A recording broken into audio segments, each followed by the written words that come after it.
আমাকে নিয়ে এক এক জায়গায় এক এক হোটেলে নিয়ে রাখতো লোকজন দিয়ে। সে আমার ভিডিও করে রাখছে গোপনে। এরকম প্রায় 100 তৈরি করছি। দরজার ওপারেই অনুসন্ধানের শেষ দৃশ্য।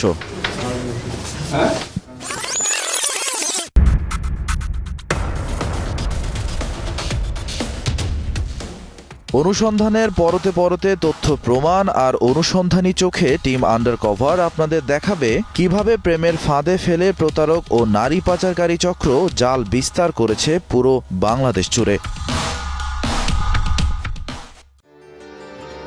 ক্লাইম্যাক্সে যাওয়ার আগে ধীরে ধীরে গল্পগাথা শুরু করি। একটা প্রেমালাপে কান পাতুন। তুমি কি আমাকে এখন ভালোবাসো? তোমাকে ভালো না বাসার কোনো কারণ তো আমার কাছে নাই। প্রাথমিকভাবে যে কারোরই মনে হতে পারে একজন প্রেমিক তার প্রিয় মানুষটির সঙ্গে মুঠো ফোনে একান্ত আলাপ করছেন।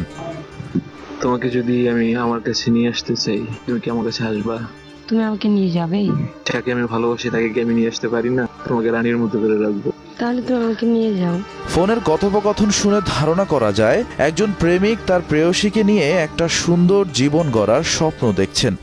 কিন্তু টিম আন্ডারকভার কোনো রোমান্টিক উপন্যাস নয়, পুরোপুরি ক্রাইম থ্রিলার। তাই সন্দেহ নিয়ে ঘটনার পেছনের ঘটনা খোঁজা শুরু। ফোনের ওপ্রান্তে থাকা নারীটিকে যে ব্যক্তিটি ঘর ছাড়ার প্ররোচনা দিচ্ছেন তার পরিচয় তিনি একজন নারী পাচারকারী চক্রের সক্রিয় সদস্য। প্রেমের ফাঁদে ফেলে ঘর থেকে নারীদের বের করে এনে আবাসিক হোটেলগুলোতে বিক্রি করে দেয়া যার মূল উদ্দেশ্য। প্রেমের ফাঁদে ফেলতে কিভাবে মিষ্টি কথার কারেন্ট জাল ফেলে চক্রের সদস্যরা তার একটা প্রাথমিক ধারণা পাওয়া গেল। অনুসন্ধানের দ্বিতীয় ধাপে যাবার আগে এমন চক্রের একজন সদস্যের কাছে জানতে চাই কিভাবে ধাপে ধাপে একজন নারীকে প্রেমে ফেলে যৌন দাসী বানিয়ে পাচার করা হয়। যারা বলা হয় দালাল, প্রায় 100 মেয়েতে নিয়েছি 2-300 মানে। অর্থাৎ প্রেমের ফাঁদে ফেলে নারী কেনাবেচা করাই এই ব্যক্তির মূল পেশা।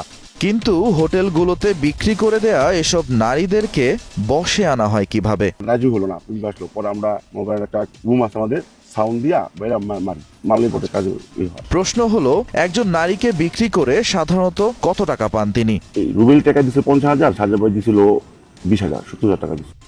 এটাই শেষ নয়, এরপর নাকি সেই নারীর কাছে খদ্দের পাঠিয়ে লাভ করা হয় আজীবন। আপনার একদিনে সর্বোচ্চ কত? আমার একদিনে 100 টাকা। এই ব্যক্তির কথায় একটা বিষয় স্পষ্ট, ফাঁদ পেতে আনা নারীরা হোটেলের যৌন ব্যবসায় নামতে রাজি না হলে নেমে আসে নির্যাতন। কিন্তু এমন সব অপরাধ ঘটে কিভাবে? পুলিশ প্রশাসন টাকা দিত না, বছর সাহায্যে টাকা দিত, বৈদ্যুতিক টাকা দিত, পুলিশ প্রশাসন ম্যানেজ করতে দিত, নাহলে করা যায় না। পুলিশটা আগে রেট নিয়ে আগে বলে দিত, সবাই টাকা খায়, এসপিটিসি এইটিসি সবাই টাকা খায়, নাহলে পরিবেশে চলা থাকবি। এই চক্রের জবানবন্দিতে প্রেমিক চক্র বা নারী পাচার সিন্ডিকেটের অপরাধ সম্পর্কে একটা স্পষ্ট ধারণা পাওয়া যায়। জাদু শহর ঢাকায় নাকি এমন ঘটনা ঘটে অহরহই। এই অপরাধের কিছু খবর ছাপা হয় গণমাধ্যমেও। নারী পাচারে যুক্ত থাকার অভিযোগে আবাসিক হোটেলগুলোর বিরুদ্ধেও মানব পাচার, ধর্ষণ, অপহরণের মতো মামলাও হয় কখনো সখনো। এরপর সব চুপ। ঢাকার 2 সিটি কর্পোরেশনের তথ্য মতে রাজধানীতে ছোট বড় মিলিয়ে 1899টি আবাসিক হোটেলে ট্রেড লাইসেন্স রয়েছে। কিন্তু প্রশ্ন হচ্ছে আবাসিক হোটেলগুলোতে এই যৌন ব্যবসার নেটওয়ার্ক কত বড়? শুধু ফোনের প্রেমালাপ আর দালালের বক্তব্য দিয়ে তো অনুসন্ধান হবে না, প্রয়োজন অকাট্য প্রমাণ আর ক্যামেরার চোখে ধরা পড়া অনুসন্ধানী দৃশ্য। অপেক্ষা প্রতীক্ষায় রূপ নেয়ার আগেই ভুক্তভোগী এক মায়ের সন্ধান মিলল।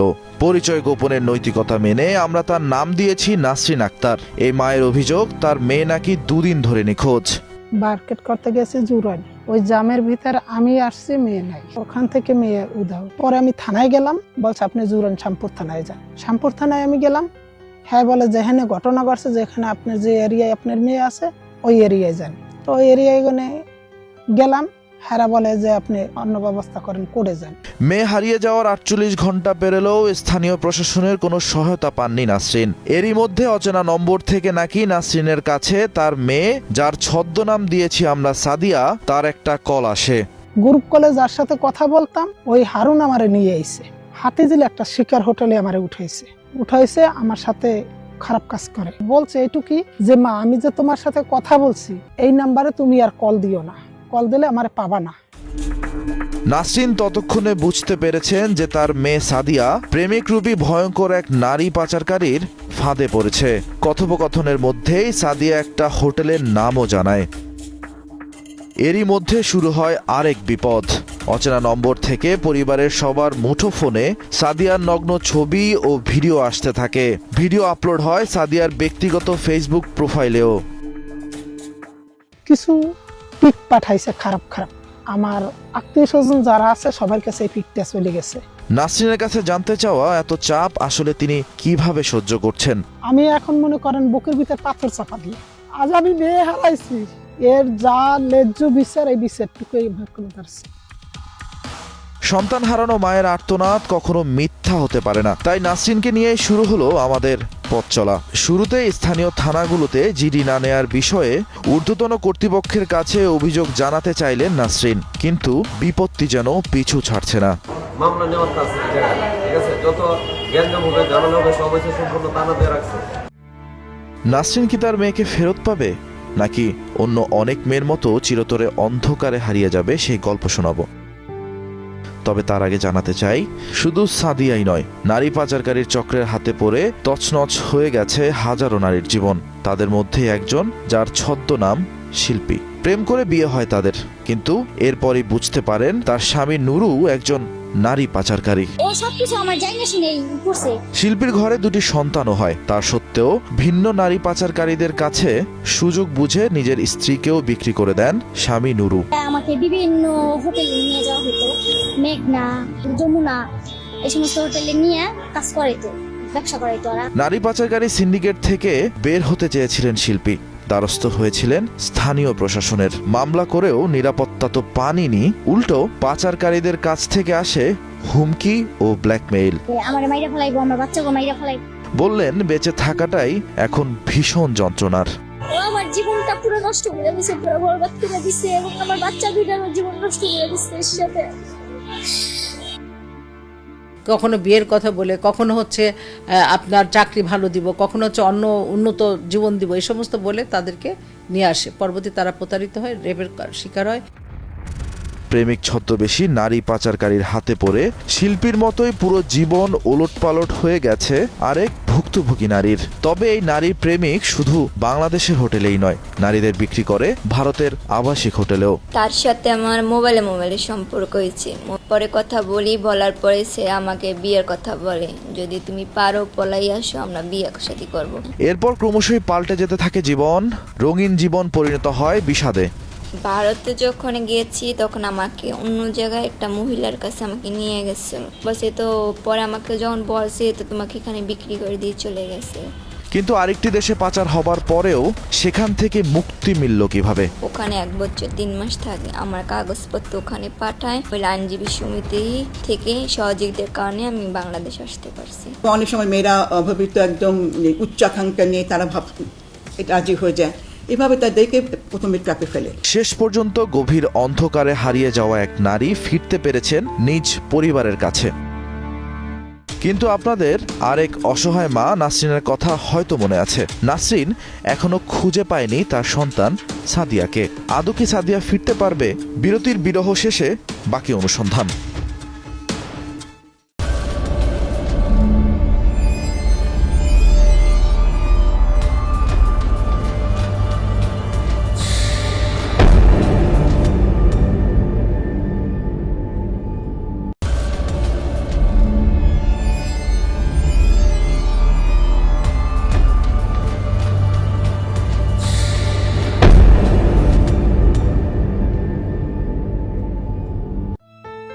নাসরিনের কান্না এখনো থামেনি, কারণ তার মেয়ে নিখোঁজ হয়েছে 7 দিন আগে। কিন্তু এখনো সাদিয়ার ঠিকানার কোনো কুল কিনারা করতে পারেনি মা নাসরিন।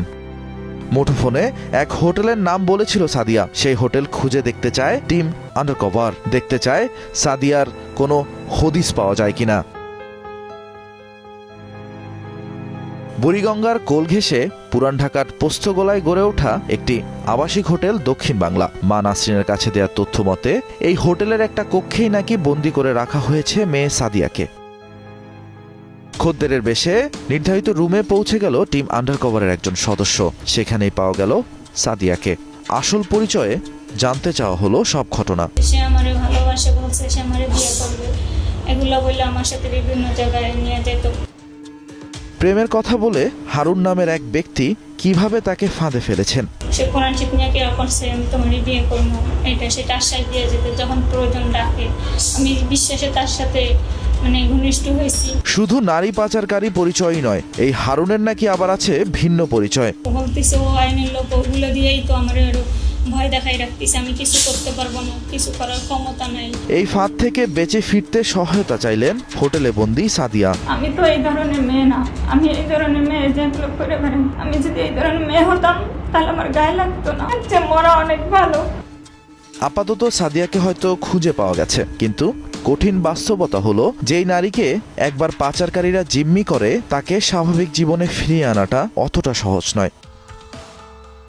দক্ষিণ বাংলা নামের এই হোটেলটির বিরুদ্ধে এর আগেও রয়েছে নারী পাচারের অভিযোগ। 2024 সালের 13 জুলাই এই হোটেলটি থেকে 8 আসামিকে গ্রেপ্তার করে পুলিশ। হোটেলের মালিক এবং নারী পাচারের অন্যতম হোতা সবুজ ওরফে হানিফের বিরুদ্ধে দেয়া হয় মানব পাচার প্রতিরোধ ও দমন আইনের 2012 এর 8, 11, 12 এবং 13 ধারার মামলা।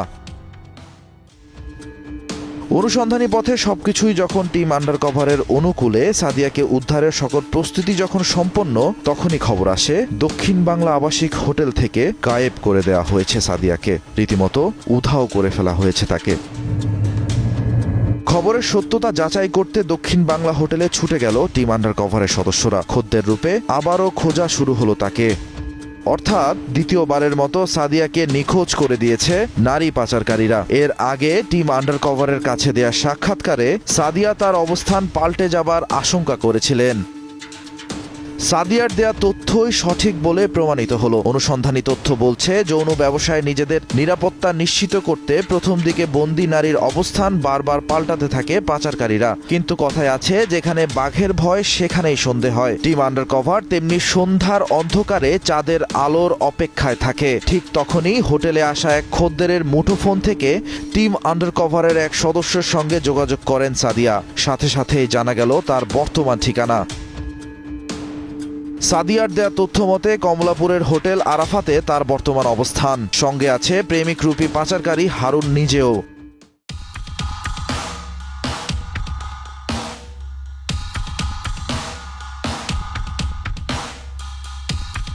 তাৎক্ষণিকভাবে সাদিয়াকে উদ্ধারে এগিয়ে এলো মতিঝিল পুলিশ বিভাগ।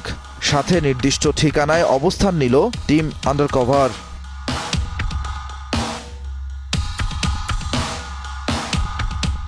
ওই যে যেখান থেকে টিম আন্ডারকভার গল্পের পেছনে গিয়েছিল, আমরা এখন সেই দরজার সামনে। ঠিক কি আছে দরজার ওপারে সেটা জানার জন্য আপনারা সবাই প্রতীক্ষায়। ঠিক তখনই হোটেলের 2 তলার একটি কক্ষে দেখা মিলল সাদিয়ার। তার সঙ্গেই পাওয়া গেল প্রেমিক রূপী নারী পাচারকারী হারুনকেও।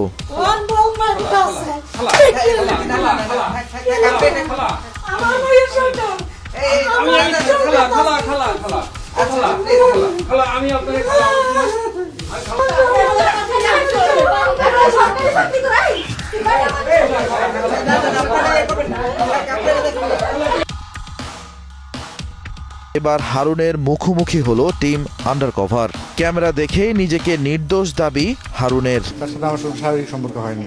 আমি আমার কাছে কিছু মেসেজের স্ক্রিনশট পর্যন্ত তার সে দেখাচ্ছে। না না, এগুলো কিছু নেই। কথায় আছে চোরের মায়ের বড় গলা। হারুন উল্টো দাবি করে বসলেন যে তিনি নিজেই নাকি ব্ল্যাকমেইলের শিকার। আমাকে বলছে আমি এগুলো করবো, তোমার চাকরি খাবো, বিভিন্ন ধরনের ভয়ভীতি। এটা কিসের ছবি বলেন তো ভাই? মাথাটা ঘুরতেছে, একটু বসতে পারি।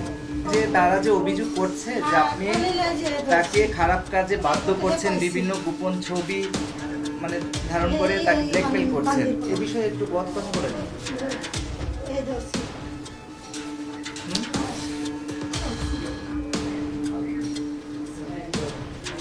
প্রশ্ন হলো, এই হারুনের আসল পরিচয় কি? আমি যখন ওনার কাছে উনি বলতেছে আমি পুলিশের লোক, আমি আপনি পুলিশের লোক আর দিও আইডি কার্ড আমাদের নিয়ম আছে, আইডি কার্ড আপনি দেন, আমি এন্ট্রি করবো, তাহলে আপনি নেমে যান গা, তুমি গাড়ি করতেছো কেন? হারুনের পুলিশ পরিচয় তাহলে মিথ্যা নয়। হারুনুর রশিদের পরিচয় সে রেল পুলিশের কনস্টেবল। পুলিশ পরিচয়ে প্রভাব খাটিয়ে নারীদেরকে ফাঁদে ফেলাই ছিল তার দ্বিতীয় পেশা। কিন্তু প্রশ্ন থেকে যায়, হারুনের মতো নারী পাচারকারী তাহলে কিভাবে এই হোটেলের রুম ভাড়া পেল? ওই তো পুলিশের পুরা প্রভাব ফাটাইছে, ওখানে ওই কথা বলতেছে না, হ্যাঁ সময় তো এই সময় ওরকম ভাবে কথা বলে নাই, ওই তো ডাইরেক্ট বলছে আমি এখানের এসআই। বিষয়গুলো গোপন না রেখে দ্রুত নিকটস্থ থানায় যোগাযোগ করার জন্য, এর বাইরে আমাদের সাইবার সাপোর্ট সেন্টার রয়েছে, সেখানেও কিন্তু তারা অভিযোগগুলো করতে পারেন। ইতিমধ্যে হারুনের বিরুদ্ধে মতিঝিল থানায় বিয়ের প্রলোভনে ধর্ষণ ও পর্নোগ্রাফিক আইনে মামলা করেছেন সাদিয়া। তাদেরকে যদি আসলে একটা দৃষ্টান্তমূলক বিচারের মুখোমুখি করিয়ে যদি আসলে আমরা একটু দৃষ্টান্তমূলক শাস্তি দিতে পারি, তাহলে বাকি যারা অফেন্ডার বা ক্রিমিনাল আছে তারা কিন্তু এই ধরনের ক্রাইমগুলো করার আগে আসলে চিন্তা করবে। সাদিয়াকে উদ্ধার করা গেলেও ঢাকার শত শত আবাসিক হোটেলের অন্ধকার ঘরে এখনো বন্দী রয়েছে অগণিত সাদিয়া, যাদের কান্নার শব্দ হয়তো পৌঁছায় না আমাদের কাছে। প্রশ্নটা হলো, আইনের চোখ ফাঁকি দিয়ে প্রশাসনের নাকের ডগায় দাঁড়িয়ে কিভাবে টিকে থাকে এই অন্ধকার সাম্রাজ্য?